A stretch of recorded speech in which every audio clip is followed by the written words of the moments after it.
In this video, we're going to discuss life planning and give you a 4-step process that will help you plan your life. You are the biggest and most important project you are ever going to work on.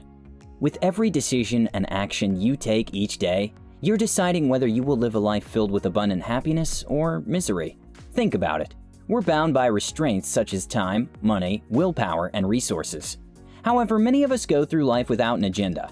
Take, for instance, Jonathan here. After graduating from high school, Jonathan decided to take a gap year to try and figure things out in his life. He would often sit at home watching TV or reading a couple of magazines here and there. This went on for quite a while. And when Jonathan's parents noticed that their son was wasting his days doing nothing, they offered him a job at their local supermarket. He gladly accepted. After some time, his parents kept insisting that he should go to university, and they kept insisting and insisting. Eventually, after consistent nagging from his folks, young Jonathan caved in and decided to go to university. He chose to study business and hopefully do something meaningful with his life. Jonathan never really had a plan for his life after university, and the only reason why he went to university was to please his nagging parents. After graduating from university, Jonathan had no immediate plans to join a company. So he decided to work as a bartender while he thought of something to do with his life. But Jonathan was never in a hurry. Days rolled by, which turned into months and eventually years, as he lived in the same tiny apartment while working as a bartender. He loved his job, and he enjoyed being in the company of strangers, serving them drinks and sharing stories. Jonathan honestly thought he would work there for the rest of his life, serving drinks and meeting new people. But 5 years down the line, the bar that he worked in and loved so much closed down. He tried finding another job and got hired in a couple of places, but he never truly felt at peace in any of them. Working a 9 to 5 every day, sitting in a cubicle doing mundane tasks, wasn't the life he wanted to live. So he would often quit these jobs. He tried getting another bartending job, but nobody would hire him. The economy wasn't doing so well, and bartending jobs were few and far between. Since then, Jonathan has decided to wallow in misery and not do anything but drink his life away. At 30 years old, Jonathan is beginning to feel the pressure of life weigh down on him. Most of his friends already have jobs and are working towards paying off their college debts and building meaningful relationships. He has no money to clear his bills, and his landlord has issued several eviction notices. The utility companies won't stop calling either.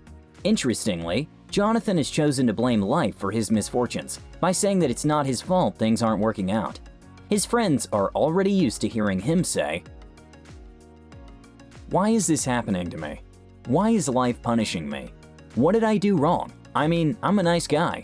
Kinda. Life isn't fair." One of his friends, Robert, tried to help him get another job, which Jonathan turned down, saying it wasn't his vibe. Robert gave up when he realized that Jonathan has no vision for his life. Perhaps you have a Jonathan around you, or have met a Jonathan. Someone who's constantly complaining, not planning ahead, or refusing help. While perhaps you can't do much to help Jonathan, you can do so much more to avoid turning into Jonathan by simply having a plan. Life planning is important. It's a map that provides direction and reminds you where you're headed. It's easy to sit and imagine your future self prospering with enough money and wealth to sustain your lifestyle for years. However, without a solid plan to get there, you might deviate from the main path and waste your energy on pointless ventures. Save yourself the headache and plan your life. In this video, we're going to discuss life planning and how it can help you grow and make the best out of your life. Just like making plans to buy a car or pay off your student loans, your life requires a solid, well-detailed and written plan, which you can adhere to and make changes to whenever necessary. Step 1. Create a list of interests. Imagine life as a sea with numerous islands to be explored, each offering a variety of experiences. One island may provide you with college education, while another provides you with knowledge in ancient pottery. Another will give you music, while another equips you with managerial skills. The reason you should write down a list of interests is because your entire existence cannot be restrained to one island of interests. Perhaps you want to be in an island that allows you to be a CEO of a marketing company, while lecturing at the local community college, and build custom furniture over the weekend in your garage. Is this possible? Absolutely. You see, we all have a variety of interests which we can exercise simultaneously. Creating this list of interests keeps your options open for all the ideas you can explore in your lifetime. While creating this list, remember to be as curious as a child, constantly asking questions and tearing down appliances in the house to find answers. Be as wild as you can be with this list and make it extremely personal. It should be about the things you're genuinely curious about. Do you want to sign up for dance class, cook, learn French, or go back to teach physics? Write it all down. Create a separate bucket list too, to keep it exciting.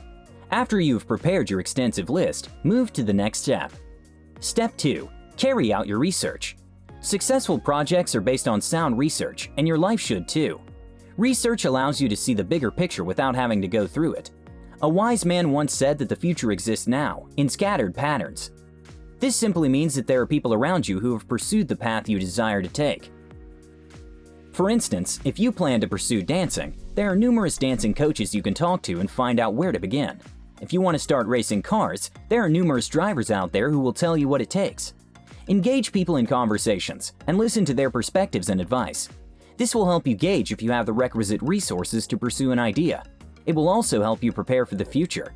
For example, if your plan includes being a manager at your company, then you need to observe the hierarchy ahead of you. Know what it takes to move up and eventually become a manager. While you may not line up every step you need to take to become a manager, you can certainly plan to improve your presence in the workplace, learn how to manage teams, and also pitch ideas during meetings and make yourself resourceful to the company. Step 3. Break down your goals into habits. Success happens at the habit level. Planning a bright and happy future is exciting, and you can get lost in the joy of it and forget to break it down into actionable steps. Imagine you are a writer and your goals are a topic. However, to get to the goal, you need subtopics, which will dictate the body of your work. This means that if your goal is to lose weight, then your daily plan should include a diet plan with the specific amount of calories you intend to consume and the exercises you plan to do daily.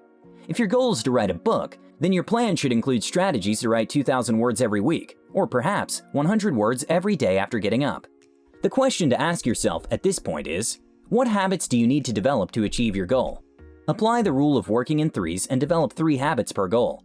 For example, if my goal is to create more and better YouTube videos, the following are the habits that I may incorporate into my daily routine. Check and summarize what is happening every day, especially in relation to my YouTube content. To review all comments and jot down the requests for more information. To write down a rough idea, which I don't even have to implement, depending on the information I have acquired. By having these 3 steps, I can find information without trying to squeeze my creativity into one day of the week. Developing habits is practical because we are creatures of habit. Most importantly, habits are specific and therefore easier to achieve than vague generalized goals. Step 4. Implement, review, and sift. Once you have defined your habits, all that is left is to implement them. Implementing your habits requires discipline, which you will develop if you stay true to the plan. However, perfect plans do not exist, which means that you should schedule in time to constantly review your actions and determine if they are yielding desired results. As you review the activities over several days or weeks, be sure to note down the problems you face. Perhaps you feel overworked by trying to juggle too much. That's a sign that you should drop one of your activities until you have adequate time. Reviewing your life will also help you look out for problems beyond your control and take measures to quit worrying about them. While reviewing your life, you'll also find that some habits are worth sifting. It may be difficult to drop certain habits, but you will have more energy for important aspects of your life when you do. So, take time, review, and sift. Lay down the unimportant things and replace toxic habits with beneficial ones. Remember to also stay flexible and be open to other ideas you might find along the way that can support you in the future. All in all, enjoy planning your life, because failing to plan is planning to fail.